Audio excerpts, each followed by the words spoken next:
ගනිමුල්ල සංජීව ඝාතනයේ ප්‍රධාන සැකකාරියක් වන ශාරා සෙව්වන්දිගෙන් කොළඹ දිසා අපරාධ කොට්ටාසේ මේ වන විට රඳවාගෙන ප්‍රශ්න කරනු ලබනවා. නොවරදින ඇරබුමක් ගන්න රොබියලැක් ඔබේ ජීවිතයට පාට දෙන්න.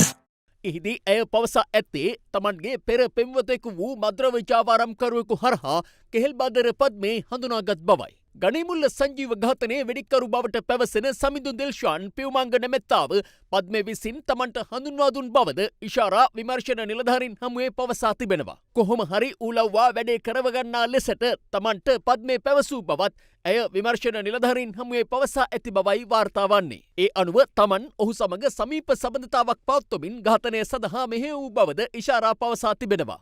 කෙහෙල්බද්දර පද්මේ සමග පැවති හිතවත්කම හේතුවෙන් කිසිදු මුදලක් ඒ සඳහා ලබා නොගත් බවද ඇය විමර්ශන නිලධාරීන් හමුවේ පවසා ඇති බවයි වාර්තා වන්නේ. ගනිමුල්ල සංජීව ඝාතනය වූ දිනම එනම් පසුගිය පෙබරවාරි 19 වනදා රාත්‍රියේ තමන් වැලිපැන්න ප්‍රදේශයේ නිවසක රෑ පහන් කළ බවත් ඊට පසු දින කෙහෙල්බද්දර පද්මේගේ සමීපතමයෙකු වන මතුගම ෂාන්ගේ සමීපතමයෙකුගේ දොඩංගොඩ ප්‍රදේශයේ පිහිටි නිවසක මාස 1.5 කාලයක් රැඳී සිටි බවත් ඇය පවසා තිබෙනවා.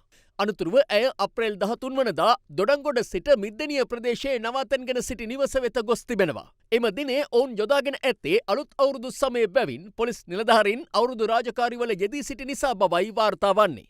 එහි රැඳී සිටි ඇය මැයි 6 වනදා එනම් පළාත් පාලන මැතිවරණයේ පැවති දින යාපනය බලා ගොස් ඇති බවයි පොලිසිය පැවසුවේ. එම දිනය තෝරාගෙන ඇත්තේ පොලිස් නිලධාරීන් අදාළ දිනේදී ඡන්ද රාජකාරිවල යෙදී සිටි නිසා බවයි වාර්තා වන්නේ.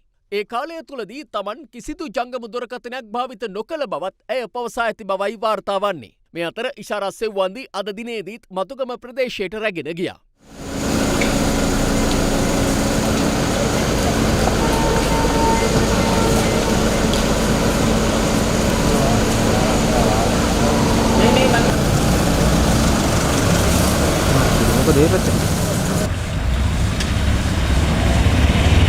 අනතුරුව ඇය නවාතැන්ගෙන සිටි මිද්දනිය ප්‍රදේශයේ නිවසටද ඇයව රැගෙන ආවා.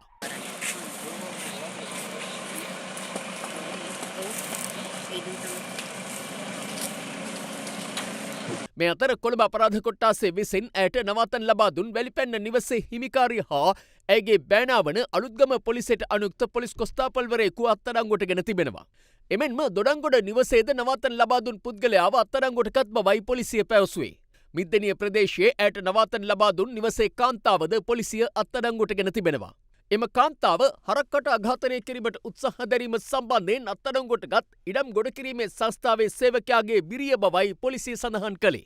මේ පිළිබඳව වැඩිදුර විමර්ශන බස්නාහිර පළාත් භාර ජ්‍යෙෂ්ඨ නියෝජ්‍ය පොලිස්පති සංජීව ධර්මරත්න මහතාගේ උපදෙස් මත කොළඹ දිසාව භාර නියෝජ්‍ය පොලිස්පති නිශාන්ත සොයිසා මහතාගේ අධීක්ෂණයෙන් කොළඹ අපරාධ කොට්ටාසේ මගින් සිදු කරනවා. අද දෙරන YouTube නාලිකාව YouTube අද දෙරන දැන්ම සබස්ක්‍රයිබ් කරන්න.